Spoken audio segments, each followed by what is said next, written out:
Now, every year, the parents would participate in the big annual Boxing Day sales. They would pack the whole family into the van and head out together with all of the aunts and the uncles and the cousins to hit the big box stores. And in the year when the boy was 12 years old, they did so as usual. Their anticipation of the day had been growing for weeks as they watched the ads that were appearing on the internet and on television. They looked forward to some very memorable savings this year. Joseph had his eye on a great big flat screen TV that he knew would fit perfectly in his den. Oh, if only he could manage to hit the door crasher special in one particular store, why, he might be able to get a Samsung at a price that was so unbelievable that it would be like he was losing money if he didn't buy it. And Mary, well, she was looking to update her wardrobe and wanted a few new appliances for the kitchen. If they had all of the sales at the right time, their actions had to be coordinated, however. It was still dark when they arrived at the parking lot. They could already see long lines of customers just waiting for the doors to open.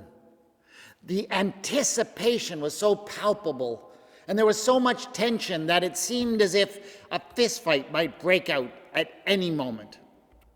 The extended family pulled together in a huddle. "Okay," said Joseph. "You all know what sales and what bargains you're looking for. So go out there, get in the right lines, get your elbows up, and grab that merchandise. We'll meet up here in, about 7 hours and tally up the loot. Everyone got your credit cards? Let's go." Everyone raced off. They raced off so quickly that they didn't even notice that the 12-year-old was left there alone. I guess they all just assumed he'd gone off with somebody else. The boy stood there for a few moments, shaking his head, before wandering off. The family gathered together later. It was more like 8 hours later by the time everyone had arrived. And they were talking excitingly about all of the bargains they had found. And some were already having second thoughts as they considered the credit card bill that would come due in January. Joseph, for his part, was staring dubiously at a huge cardboard box that leaned against the back end of the van. And somehow, he was not quite so sure it would be as easy to fit in as he thought.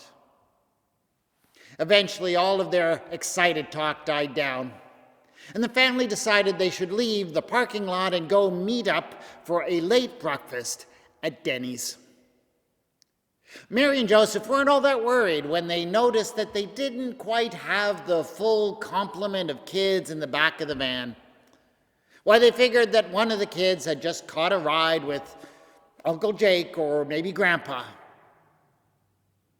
It was only once everyone had arrived at the restaurant that they paused and did a proper head count and realized that the 12-year-old was not with them.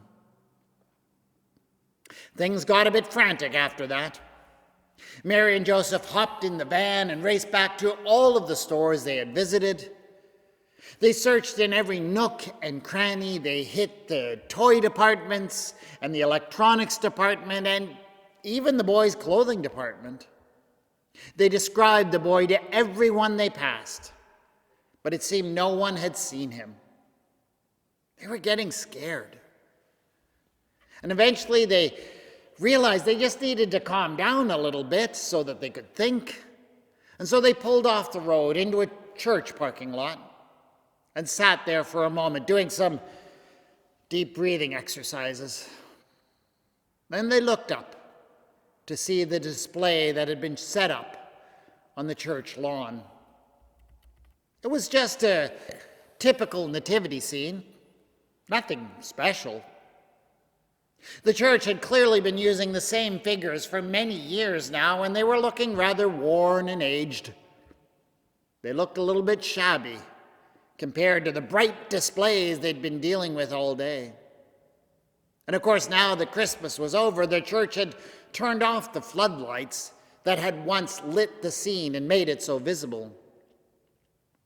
And that's why it probably took a while for Mary and Joseph to realize that there was an extra figure in the scene, a figure that didn't quite belong. There, staring at the very center of the stable, was their young son. When his parents saw him, they were astonished. And his mother said to him, "Child, why have you treated us like this? Look, your father and I have been searching for you in great anxiety." Their son looked up and said, "Wasn't it just a couple of days ago that you told me that this," he gestured towards the child in the manger, "that this was the greatest person who had ever lived? And I've noticed something. There aren't any flat-screen TVs or food ninjas in that stable. Seems pretty clear they didn't have any of the so-called good things in life that we have been running after all day." And on one level, I get it. I love my toys and my games. I love the new phone that I got for Christmas. But wasn't it only a couple of days ago that you told me this child, the one in the manger, and what he stood for was worth more than all the possessions in the world? I'm just a bit amazed how quickly everyone seemed to forget that today. And I was sitting here thinking that it might be nice if we could just remember it a little bit longer.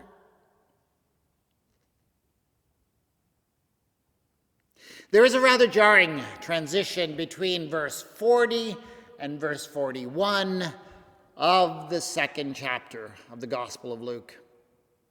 See, the beginning of the chapter up to verse 40 is the story of the birth and the infancy of Jesus. It's a familiar story, of course, full of signs and wonders. We have an angel appearing to shepherds who is then joined by heavenly choirs. And then when the shepherds come and see the child lying in the manger, they tell the whole story of what they've experienced, and everyone is filled with wonder and amazement.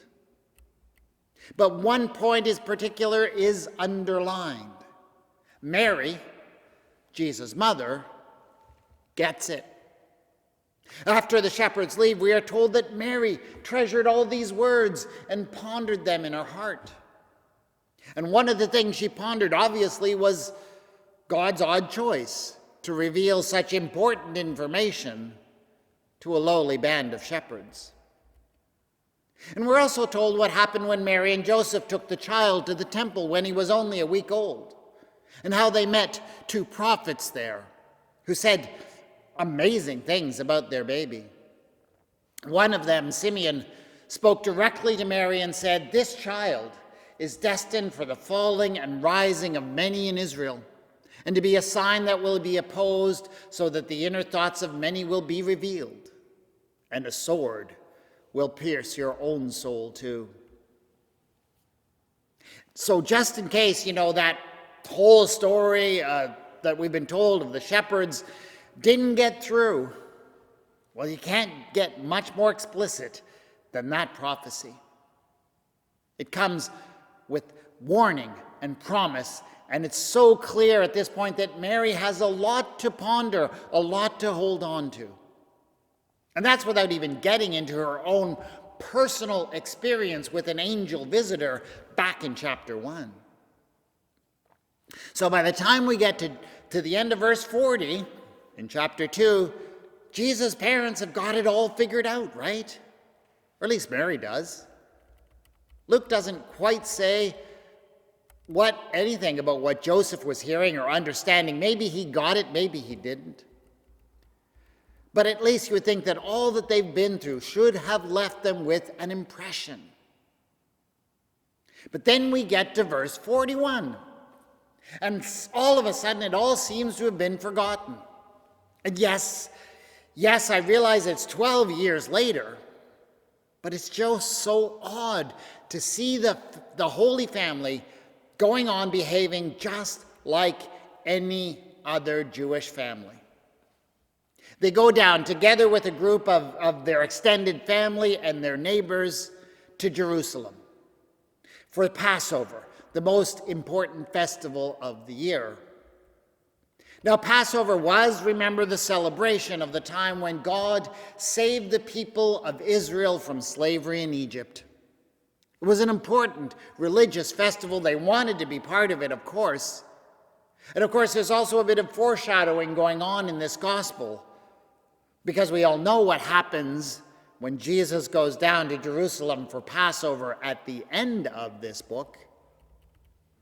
So it's all important spiritually, symbolically, but don't think for a moment that the family only have religion on their mind when they go to Jerusalem. Remember that Nazareth was a nowhere town. It was a place where nothing ever happened, and trade goods rarely reached. So they were probably kind of overwhelmed by the big city and its allures and its markets, by its entertainment and music and spectacle. What's more, people came from all over the known world for Passover every year. So just seeing all of these people from everywhere, well, must have been overwhelming. So make no mistake, the Hicks from Galilee were having a big time down in Jerusalem. And while their attention was diverted by the big city lights, their son went missing. A nightmare for any parents. But in some ways, maybe not too surprising in this case. I mean, they were living in a small town. A small town where everybody looked out for everybody else's kids. They lived in a community where they could just assume that their neighbors and relatives would look after their son if they weren't around. You can kind of hardly blame them if they don't know how to deal with the very different dangers of the big city. Now, I can't really fault Mary and Joseph for going to Jerusalem and losing track of their son. But Jesus does blame them for one thing. He actually blames them for searching for him. He said to them, "Why were you searching for me?" Which seems kind of weird, of course. I mean, that's what parents do when a child is lost. But Jesus seems to be saying that they shouldn't have needed to search because, of course, they already had all of the information they needed to know that where Jesus would be. But the damning thing we're told is that Jesus' parents did not understand what he said to them. They didn't have a clue what he was talking about. And isn't that kind of amazing? I mean, after everything they saw 12 years ago, everything they've been through, they should have known where he would be. Jesus says, "Did you not know that I must be in my Father's house?" Or it may also be translated, "Did you not know that I must be about my Father's work?" The damning thing is that in just 12 short years, they have forgotten. They've forgotten what Jesus is supposed to be, what he's here for, what he means, what he stands for. It seems unbelievable, but apparently they did. But maybe it's not so unbelievable, because you know what? We forget. We sometimes forget pretty quick, don't we? Oh, days ago we were singing "Good Christians all rejoice." But here we are, giving in to despair and hopelessness. It's almost like we never really believed it. And we sing, "Let every heart prepare him room." And yet do we neglect to prepare room in our own heart for what might change it? We sing, "Jesus, your King is born. Jesus is born in excelsis gloria."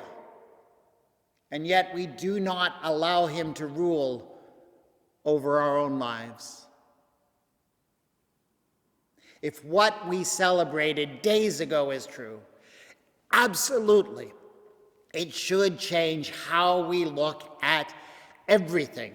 It should give us a different perspective on what is valuable, what truly matters. Yeah, it may have taken Mary and Joseph 12 years to forget. What have we let go of in a matter of days, hours? I pray that we don't forget. I pray that we allow it to transform us.